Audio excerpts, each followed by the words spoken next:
Hey, Paul. Hey, how are you? Good. Can you see me Good. all right? Oh, wait. Oh, I uh, cannot. and there we go. Oh, your grandma's? Yep, back at Grandma's. Very nice. I almost called you Hamish O'Houlihan, and I have no idea why. I almost went, hey, Hamish O'Houlihan. Just completely make up a name. Oh, I'm tired. That's why. I love where you, just love the green that's all around you. Oh, what do you got? What do you have for dinner there? It's fried rice, carrot, shrimp, celery, garlic. Basically, seafood styled fried rice with a lot of regular vegetables. Oh, nice. Very cool. Oh, right on. Sounds good. How was your week so far? Good? Good enough. Good enough. You get up to anything on the weekend? A lot of work. A lot of work. Oh, okay. You had, are you still working night shift? You're still at Yeah. McDonald's? Yeah. Be right back. I just Yeah. need to do something. Be right back. Yeah, go for it. Yeah, you bet.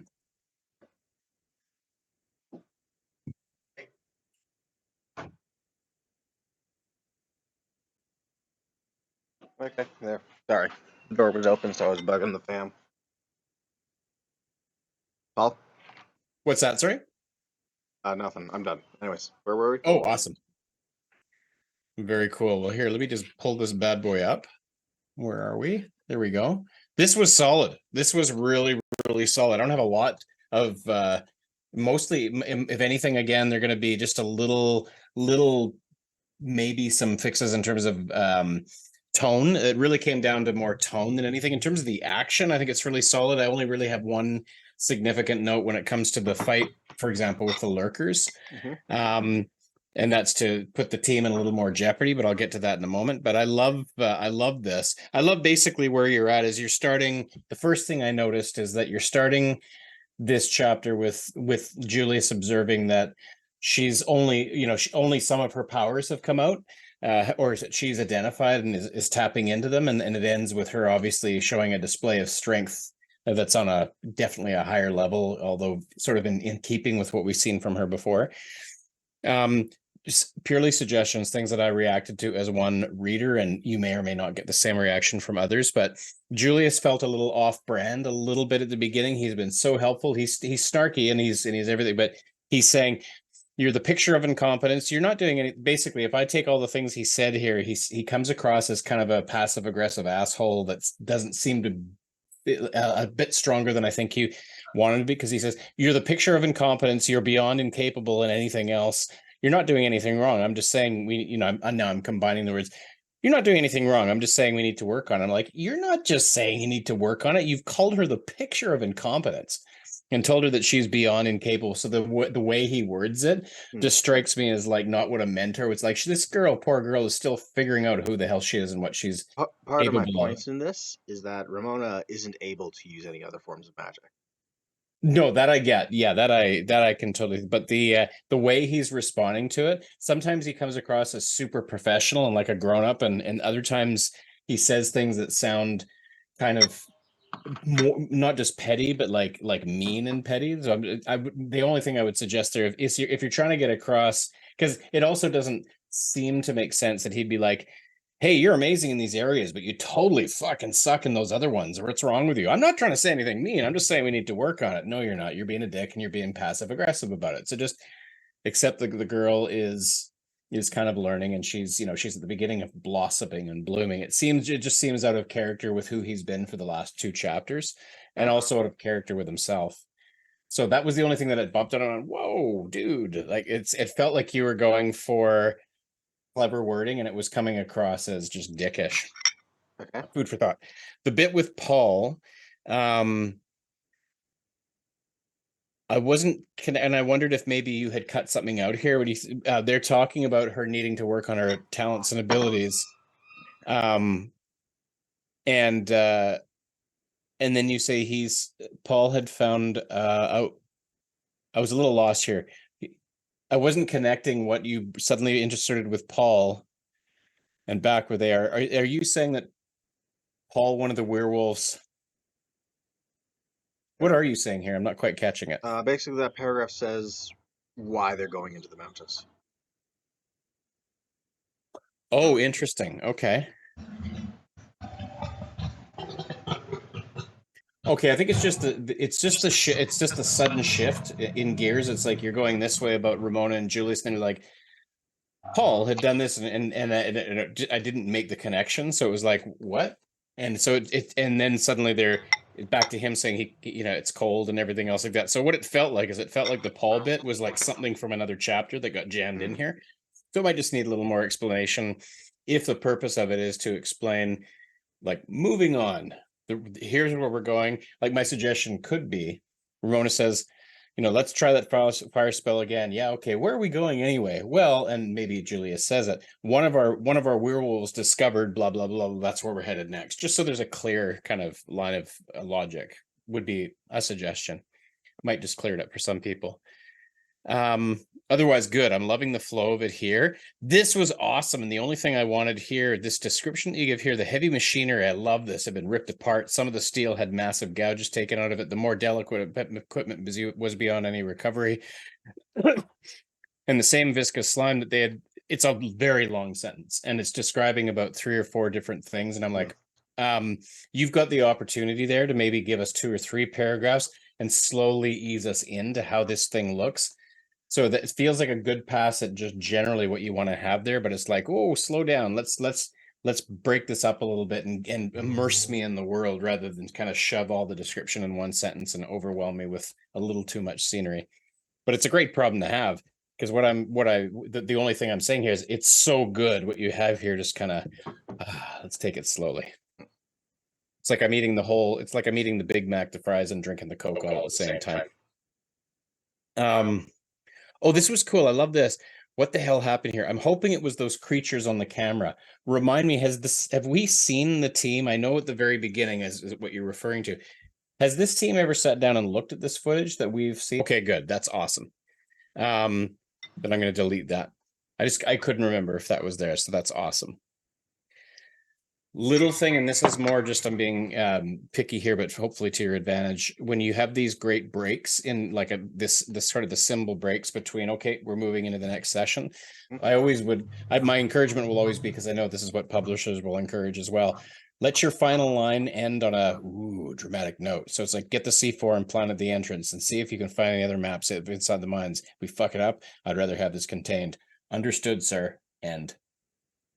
So if you need to have, it's like, understood, sir. And I'm like, ooh, cool. And he goes, I'll have one of my men stay up here just in case we don't come back. We can go inside as soon as we search the area. I would probably skip past all of that because I'm like, okay, so just delete that and keep going. What you could do is you could either delete it, or if it's important to sort of, because I like the sort of the logistics that you're describing, maybe just have Julius recommend that be done. And then either way, whatever you decide to do, I would end on the understood, sir. And just your ability to create tension is so good. It's right from the very before I go into the next section. You've just got this really, really nice buildup. It's like I'm slowly going in with the crowd. I love this whole thing that starts next. Ramona followed Julius as he led the group into the mine. All of their guns were drawn as they descended, their footsteps echoing against the slick, uneven walls. There's that repetition again. Let me just see. Cave, maybe just walls and walls. See if there's a way that you can do that. Minor, uneven one. The cave wall glistening with a delicate sheen of moisture that seemed to pulsate in the dim light of their flashlights. I'm like, this is fantastic description.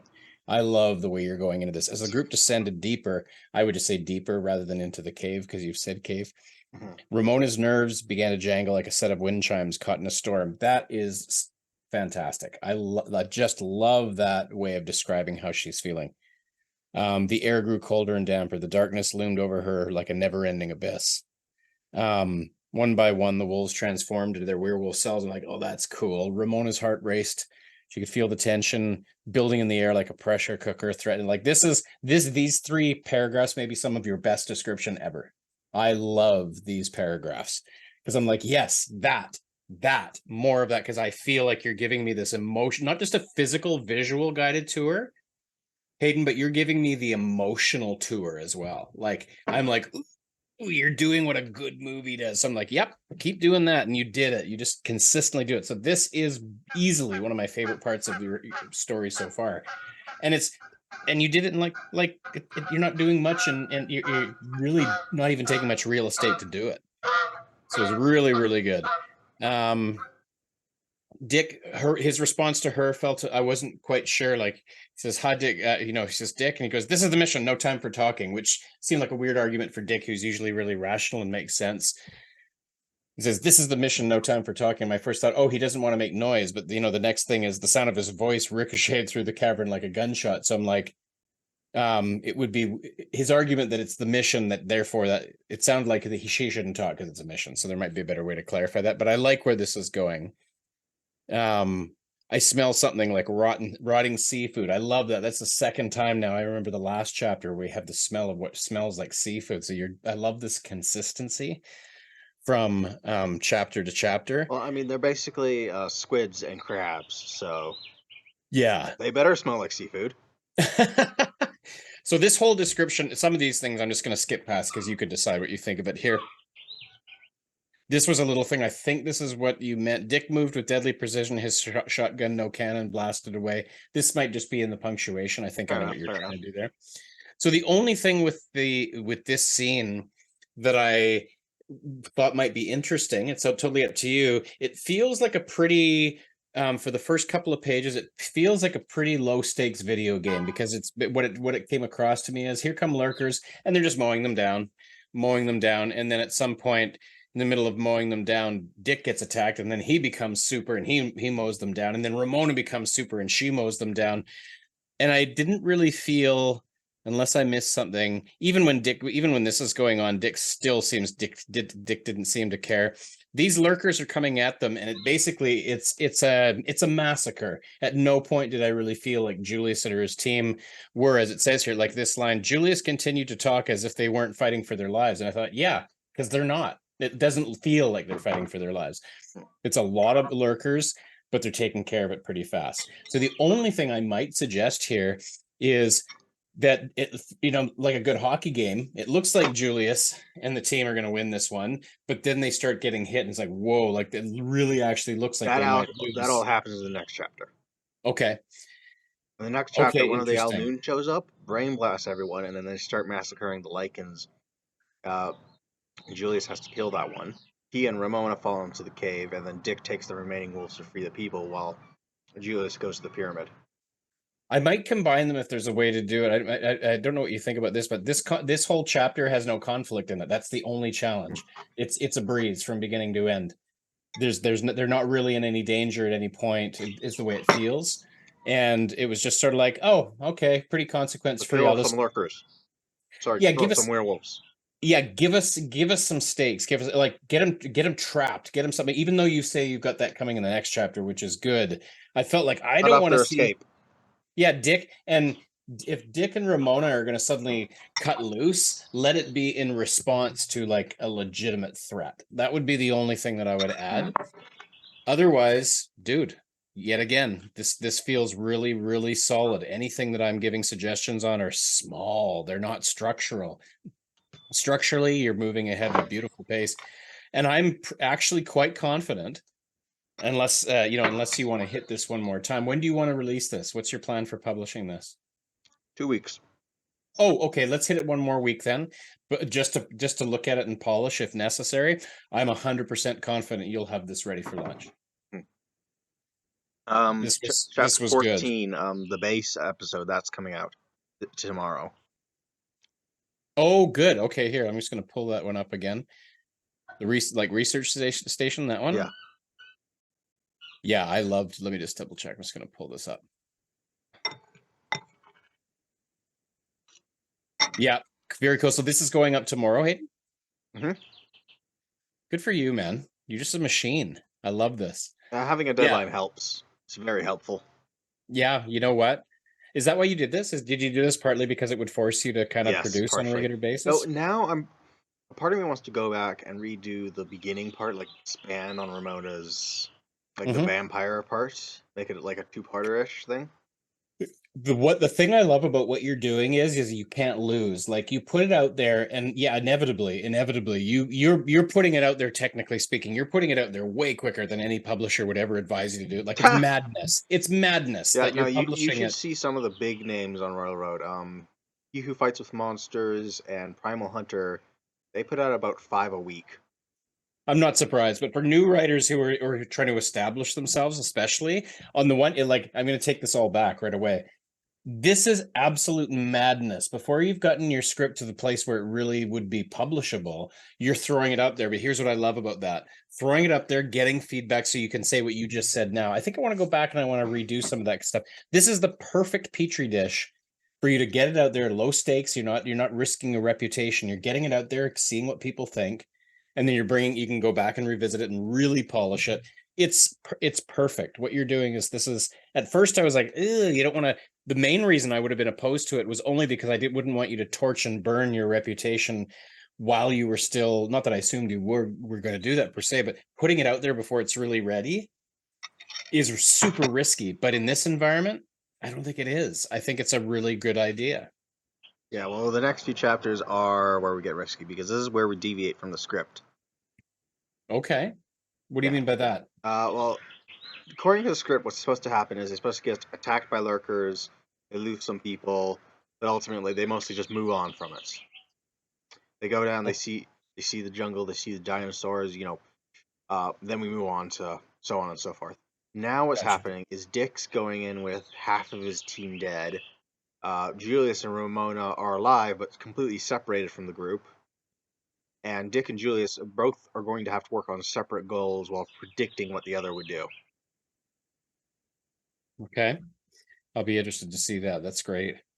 This flow, though, man, like right now, here what you have with him going. This was always, in my opinion, the research station was always one of the strongest things that you've written.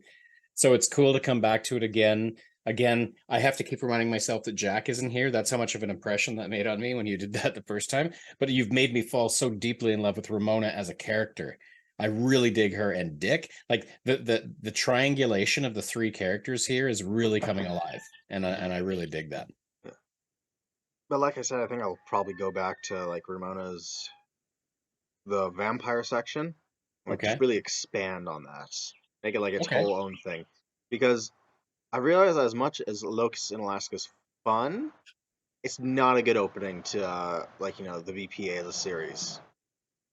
The VPA, it's X Files, it's supernatural. It's not supposed to be spec ops missions. Okay.